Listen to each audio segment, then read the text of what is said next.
Zameer entry seal guarantee. ನೋಡಿ, ದಾವಣಗೆರೆಗೆ ಜಮೀರ್ ಅಹಮದ್ ಖಾನ್ ಅವರ ಎಂಟ್ರಿ ಬಹುಶಃ ಬಹಳ ಚರ್ಚೆ ಆದಂಥ ವಿಚಾರ. ಇದು ನಿಮಗೆಲ್ಲ ಚೆನ್ನಾಗೇ ಗೊತ್ತಿದೆ, ಯಾಕಂದರೆ ನಾನು ಈ ಹಿಂದೆ ಒಂದು ಸ್ಟೋರಿ ಮಾಡಿದ್ದೆ, ಡೀಲ್ ಡೀಲ್ ಡೀಲ್ ಅಂತ ಹೇಳಿ. ಈಗ ಸೀಲ್, ಏನು ಸೀಲ್ ಆಗ್ತಾ ಇದೆ ನೋಡಿ. ಜಮೀರ್ ಅಹಮದ್ ಖಾನ್ ಅವರು ಎಷ್ಟರ ಮಟ್ಟಿಗೆ ಚರ್ಚೆಯ ಕೇಂದ್ರ ಬಿಂದು ಆಗಿದ್ರು ಅಂದರೆ, ಬರ್ತಾರಾ ಇಲ್ವಾ, ಬಂದರೆ ಯಾವಾಗ? ಯಾಕಂದರೆ ಎಸ್ ಮಲ್ಲಿಕಾರ್ಜುನ್ ಅವ್ರು ಏನು ಹೇಳಿದ್ರು, ಬಂದರೂ ಓಕೆ ಬರದಿದ್ರು ಅನ್ನೋ ಮಟ್ಟಿಗೆ ಮಾತಾಡಿದ್ರು. ಮತ್ತು ಜಮೀರ್ ಅಹಮದ್ ಖಾನ್ ಅವರು ತಲೆನೇ ಕೆಡಿಸ್ಕೊಂಡಿಲ್ಲ, ಅವ್ರು ಸೀದಾ ಕೇರಳಕ್ಕೆ ಹೋಗಿ ಕೂತ್ಕೊಂಡಿದ್ದಾರೆ, ಅಲ್ಲೂ ಪ್ರಚಾರ ಮಾಡ್ತಾ ಇದ್ದಾರೆ. ಇದರ ನಡುವೆ ಈಗ ಸಿಕ್ಕಿದೆಯಲ್ಲ, ಇದು ಟರ್ನಿಂಗ್ ಪಾಯಿಂಟ್, ಬಿಗ್ ಟ್ವಿಸ್ಟ್. ಅವರು ಬರುವ ಉದ್ದೇಶ ಏನು, ಬರುತ್ತಿರುವ ರೀತಿ ಯಾವುದು, ಎಷ್ಟು ದಿನ, ಏನು ಮಾಡ್ಲಿಕ್ಕೆ ಹೊರಟಿದ್ದಾರೆ, ಏನು ಮೆಸೇಜ್ ಕೊಟ್ಟಿದ್ದಾರೆ, ಒಂದು ವಿಡಿಯೋ ಕೂಡ ಇದೆ, ವೆರಿ ಇಂಪಾರ್ಟೆಂಟ್. ಆ ವಿಡಿಯೋ ಪ್ಲೇ ಮಾಡಿ ತೋರಿಸ್ತೀನಿ ನಿಮಗೆ. ಆ ವಿಡಿಯೋ ನೋಡ್ಬಿಟ್ರೆ ಗೊತ್ತಾಗ್ಬಿಡುತ್ತೆ ಏನು ಸ್ಕೆಚ್ ಏನಾಗಿದೆ. ಮತ್ತೆ ಜಮೀರ್ ಅಹಮದ್ ಖಾನ್ ಬರೋದ್ರಿಂದ ಡ್ಯಾಮೇಜ್ ಆಗುತ್ತೋ ಅಥವಾ ಡ್ಯಾಮೇಜ್ ಕಂಟ್ರೋಲ್ ಆಗುತ್ತೋ, ಅಡ್ವಾಂಟೇಜ್ ಆಗುತ್ತೋ ಡಿಸ್ಅಡ್ವಾಂಟೇಜ್ ಆಗುತ್ತೋ. ಎಸ್, ಎಲ್ಲ ವಿವರಗಳನ್ನ ಕೊಡೋ ಸಲುವಾಗಿ ನಾನು ಬಂದಿದ್ದೇನೆ. ಆತ್ಮೀಯರೇ, ವಾರ್ತೆ ವಿಶೇಷ ಕಾರ್ಯಕ್ರಮಕ್ಕೆ ಸ್ವಾಗತ. ನಾನು ವೀರೇಂದ್ರ ಉಪ್ಪುಂದ. ನೋಡಿ, ಜಮೀರ್ ಅಹಮದ್ ಖಾನ್ ಈಗ ಚರ್ಚೆಯ ಕೇಂದ್ರ ಬಿಂದು.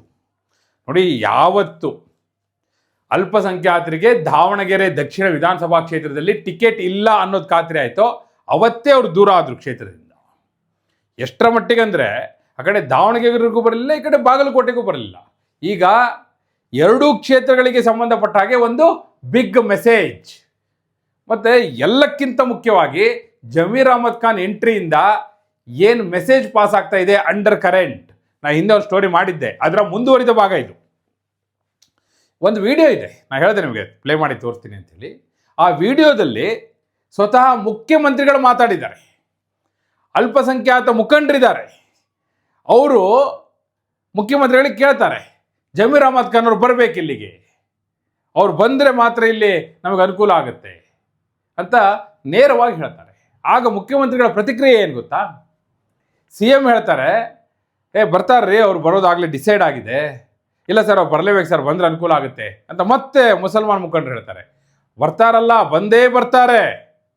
CM ಹೇಳೋದು ಇದೇ ಮಾತನ್ನ ಹೇಳ್ತಾರೆ, ವಿತ್ ಡೇಟ್ ಹೇಳ್ತಾರೆ. ಅವರು ಏನಂತಾರೆ ಗೊತ್ತಾ? CM ಸಿದ್ದರಾಮಯ್ಯನವ್ರು ಹೇಳ್ತಾರೆ, ನೋಡಿ, 4ನೇ ತಾರೀಕಿನವರೆಗೂ ಜಮೀರ್ ಅಹಮದ್ ಖಾನ್ ಅವರು ಕೇರಳ ವಿಧಾನಸಭಾ ಚುನಾವಣೆ ನಡೀತಿದೆಯಲ್ಲ, ಅಲ್ಲಿ ಸಾರ್ವತ್ರಿಕ ವಿಧಾನಸಭಾ ಚುನಾವಣೆ ನಡೀತಾ ಇದೆ, ಅಲ್ಲಿ ಪ್ರಚಾರವನ್ನು ಕೈಗೊಂಡಿರ್ತಾರೆ.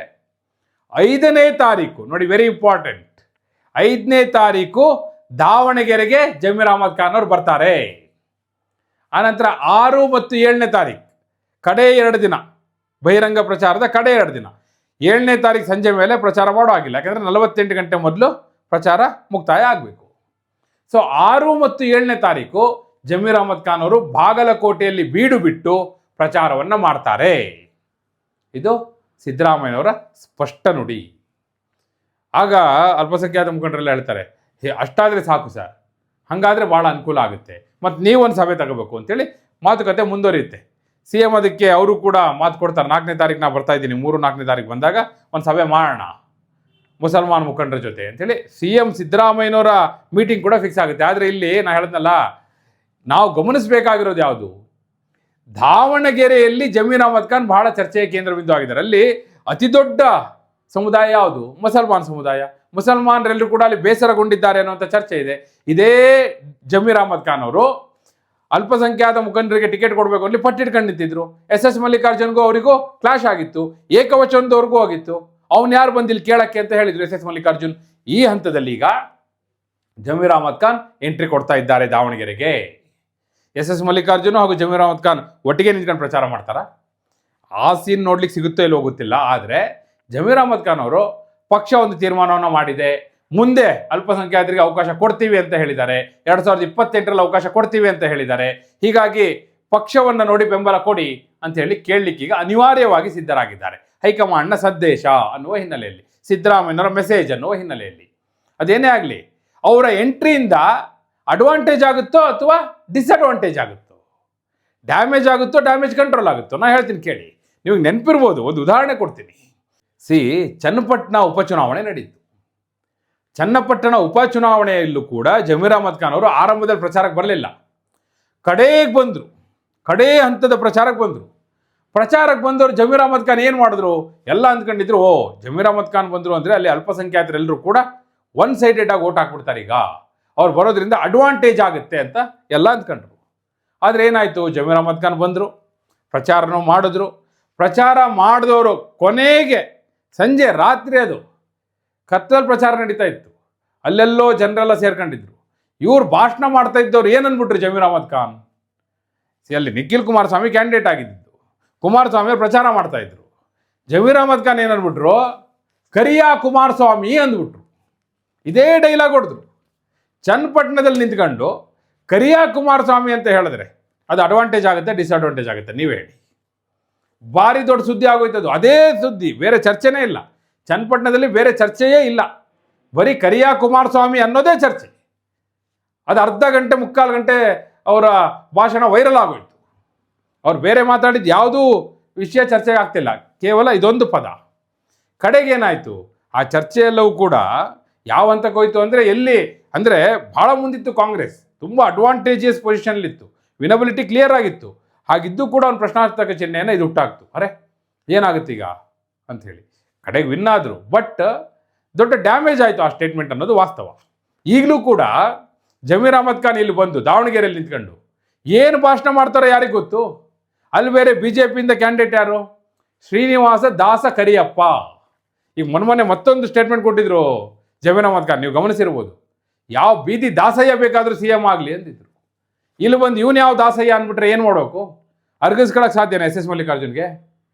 ಅವನು ಯಾರು ಕರಿಯಾ ಅಪ್ಪ ಅಂತ ಹೇಳ್ಬಿಟ್ರೆ ಏನು ಮಾಡಬೇಕು? ಯಾಕಂದರೆ ಅಲ್ಲಿ ಕರಿಯಾ ಕುಮಾರಸ್ವಾಮಿ ಅಂತಿದ್ರಲ್ಲ. ಇನ್ನು ಏನೇನು ಸ್ಟೇಟ್ಮೆಂಟ್ ಕೊಡ್ತಾರೋ ಏನು, ಆ ಭಯ ಬೇರೆ SS ಮಲ್ಲಿಕಾರ್ಜುನ್ ಅವ್ರನ್ನ ಕಾಡ್ತಾ ಇದೆ. ಅಡ್ವಾಂಟೇಜು ಡಿಸ್ಅಡ್ವಾಂಟೇಜು ಆಮೇಲೆ ಅವ್ರು ಬರೋದೇ ಈಗ SS ಮಲ್ಲಿಕಾರ್ಜುನ್ ಅವರಿಗೆ ತಲೆ ಕೆರ್ಕಳಂಗೆ ಮಾಡಿದೆ. ಪಕ್ಷ ತೀರ್ಮಾನ ಬರ್ತಾರೆ, ಮತ್ತು ಜಮೀರ್ ಅಹಮದ್ ಖಾನ್ ಅವರಿಗೆ ಆ ಸಮುದಾಯದಲ್ಲಿ ಫಾಲೋವರ್ಸ್ ಇದ್ದಾರೆ, ಹೀಗಾಗಿ ಅವ್ರು ಬರಬೇಕು ಅನ್ನುವಂಥ ನಿರೀಕ್ಷೆ ಅತ್ಯಂತ ಸಹಜ. ಈಗ ಬರ್ತಾ ಇದ್ದಾರೆ. ಆದರೆ ಹೀಗೇ ಆಗ್ಬೋದು. ಮಾತಿನ ಓಗದಲ್ಲಿ ಜಮೀರ್ ಅಹಮದ್ ಖಾನ್ ಅವರು ಏನೇನು ಮಾಡ್ತಾರೆ ಅವರಿಗೆ ಗೊತ್ತಿರಲ್ಲ, ಹಾಗಿರುತ್ತೆ ಅವ್ರ ಮಾತುಗಳು. ಒಂದ್ಸತಿ ಹೇಳಿದ್ರಲ್ಲ, ಪಾಕಿಸ್ತಾನಕ್ಕೆ ನಾನೇ ಬಾಂಬರ್ ಆಗಿ ಹೋಗ್ತೀನಿ ಅಂತ ಹೇಳಿ, ಆ ರೀತಿಯ ಡೈಲಾಗ್ಗಳವ್ರದ್ದು. ಹೀಗಾಗಿ ಏನಾದರೂ ಆಗ್ಬೋದು. Let us wait and see. ಒಂದಂತೂ ನಿಜ, ಜಮೀರ್ ಅಹಮದ್ ಖಾನ್ ಅವರ ಎಂಟ್ರಿ ದಾವಣಗೆರೆ ವಿಧಾನಸಭಾ ಕ್ಷೇತ್ರದಲ್ಲಿ ಚರ್ಚೆಯ ಕೇಂದ್ರ ಬಿಂದು ಆಗುತ್ತೆ. ಪ್ರಚಾರದಲ್ಲೂ ಕೂಡ ಅವರು ಕೇಂದ್ರ ಬಿಂದು ಆಗೋದ್ರಲ್ಲಿ ಯಾವುದೇ ಅನುಮಾನ ಇಲ್ಲ. ಯಾಕಂದರೆ ಮುಸಲ್ಮಾನರ ಬಾಹುಳ್ಯ ಇರುವಂಥ ಕ್ಷೇತ್ರ, ಮುಸಲ್ಮಾನರು ಅತಿ ಹೆಚ್ಚು ಸಂಖ್ಯೆಯಲ್ಲಿರುವಂಥ ಕ್ಷೇತ್ರ, ಸಹಜವಾಗಿ ಅವರು ಚರ್ಚೆಯ ಕೇಂದ್ರ ಬಿಂದು ಆಗ್ತಾರೆ. ಎಸ್, ನಿಮ್ಮ ಪ್ರಕಾರ ಜಮೀರ್ ಅಹಮದ್ ಖಾನ್ ಅವರ ಎಂಟ್ರಿ ಕಾಂಗ್ರೆಸ್ಗೆ ಅಡ್ವಾಂಟೇಜ್ ಆಗ್ಬೋದಾ, ಡಿಸ್ಅಡ್ವಾಂಟೇಜ್ ಆಗ್ಬೋದಾ? ಅಲ್ಪಸಂಖ್ಯಾತರನ್ನ ಒಗ್ಗೂಡಿಸಬಹುದಾ ಕಾಂಗ್ರೆಸ್ ಕಡೆ? ಅಥವಾ ಈ ಹಿಂದೆ SS ಮಲ್ಲಿಕಾರ್ಜುನ್ ಹಾಗೂ ಜಮೀರ್ ಅವರ ನಡುವೆ ನಡೆದಂಥ ಕ್ಲಾಶ್ ಎಲ್ರಿಗೂ ಗೊತ್ತಲ್ಲ, ಆ ಕಾರಣಕ್ಕಾಗಿ ಅನಿವಾರ್ಯವಾಗಿ ಹೈಕಮಾಂಡ್ ಆದೇಶ ಅಂತ ಅಷ್ಟೇ ಬಂದಿದ್ದಾರೆ, ಅವರಿಗೂ ಕೂಡ ಅಲ್ಪಸಂಖ್ಯಾತರು ಗೆಲ್ಲಿ ಅನ್ನೋ ಹಾಗೆ ಮನಸ್ಸಲ್ಲಿರುತ್ತೆ ಅಂತೇಳಿ ಆ ರೀತಿ ಸ್ವೀಕರಿಸಬಹುದಾ? ಏನಾಗ್ಬೋದು? ಜಮೀರ್ ಅಹಮದ್ ಖಾನ್ ಅವರ ಎಂಟ್ರಿ ಪ್ಲಸ್ಸಾ ಮೈನಸ್ಸಾ? ಎಸ್, ನಿಮ್ಮ ಅಭಿಪ್ರಾಯವನ್ನು ಕಮೆಂಟ್ ಮೂಲಕ ತಿಳಿಸಿ. ಹಾಗೆ ನೀವಿನ್ನು ವಾರ್ತೆ ಚಾನಲ್ನ ಸಬ್ಸ್ಕ್ರೈಬ್ ಮಾಡಿಲ್ಲ ಅಂದರೆ ಈಗಲೇ ಸಬ್ಸ್ಕ್ರೈಬ್ ಮಾಡಿ. ಧನ್ಯವಾದ. ಕರ್ಸಿದ್ರೆ ಒಂದ್ ಸ್ವಲ್ಪ ಇನ್ನೂ ಅನುಕೂಲ ಆಗ್ತಿತ್ತು ಅಂತ ನಮ್ದು ಒಂದು ಮನವಿ ಸಾಹೇಬ್. ಅವರು ಬರಾವಲ್ರು. ಹಾ ಸರ್, ಈಗ ಕೇರಳದಲ್ಲಿದ್ದಾರೆ ಅವರು. ಹ್ಞೂ ಸರ್. 4ನೇ ತಾರೀಕು ಅವ್ರಿಗೆ ಕೇರಳದಲ್ಲಿ ಇರ್ತಾರೆ. ಹಾ ಸರ್. 5ನೇ ತಾರೀಕು ದಾವಣಗೆರೆಗೆ ಹೋಗ್ತಾರೆ. ಹಾ ಸರ್. 6, 7 ಇಲ್ಲಿ ಇರ್ತಾರೆ. ಹಾ ಸರ್. ಬಂದ್ರೆ ಭಾಳ ಚಲೋ ಆಕೈತೆ ಸರ್. ಬಂದೇ ಬರ್ತಾರ್ರಿ. ತಾವು ಹೇಳಿದ್ರೆ ಸಾಕು, ಅದೇ ಆಶ್ವಾಸನೆ ಬೇಕಾಗಿರೋದು. 6, 7 2 ದಿನ ಇಲ್ಲಿರ್ತಾರೆ. ಹಾ ಸರ್. ಒಂದು ದಿನ ಮಾತ್ರ ದಾವಣಗೆರೆಯಲ್ಲಿ ಇರ್ತಾರೆ. 4ರವರೆಗೂ ಕೇರಳದಲ್ಲಿ ಇರ್ತಾರೆ. 5ನೇ ತಾರೀಕು Davanagere. 6, 7 thank you sir. Thank you sir. Thank you.